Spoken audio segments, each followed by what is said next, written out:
বাড়ির মতো দুধ শুক্তোর আজ রেসিপি আপনার সাথে শেয়ার করব। তো এখানে প্রথমে তেল দিয়ে দিচ্ছি। তেল গরম হয়ে যাওয়ার পর করলাগুলো ভেজে নিচ্ছি। করলাটা ভাজা হয়ে গেছে, তুলে নিচ্ছি। এরকম হালকা করে ভেজে নিচ্ছি, খুব বেশি কড়া করে ভাজবো না।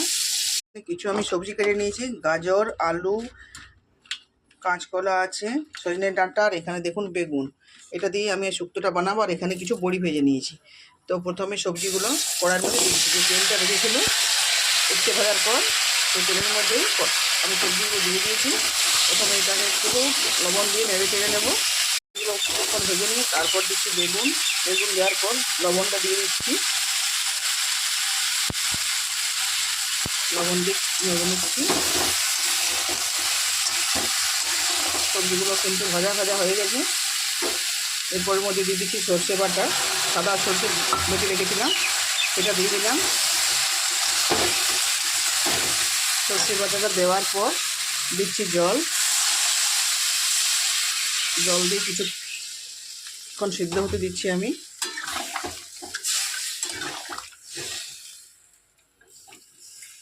সমস্ত সবজিগুলো দেখুন সিদ্ধ হয়ে এসছে, হাফ সিদ্ধ হয়ে গেছে। এখন এর মধ্যে দিচ্ছি দুধ। তো আমি এখানে আমুল দুধ ব্যবহার করছি, আপনারা চাইলে এমনি দুধও দিতে পারেন। দিয়ে কিছুক্ষণ আবারও ফুটিয়ে নেব। এখন বড়ি আর উচ্ছেগুলো দিয়ে দিলাম, দিয়ে ফুটিয়ে নিয়েছি। এখন এটাকে নামিয়ে নিচ্ছি। নামিয়ে নিয়ে এখন কড়াইতে দিয়ে দিচ্ছি ফোড়ন। ফোড়ন হিসাবে আমি দেবো, এখানে দেখুন দিচ্ছি সর্ষের তেল,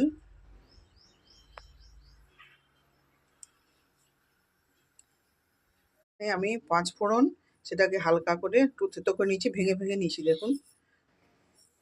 তো তেল গরম হয়ে গেছে, ফোড়নে দিচ্ছি একটা তেজপাতা, একটা শুকনো লঙ্কা, আর দিচ্ছি 5 ফোড়ন।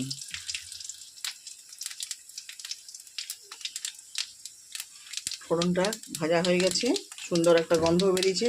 এভাবে বানাবেন, দেখবেন অনুষ্ঠান।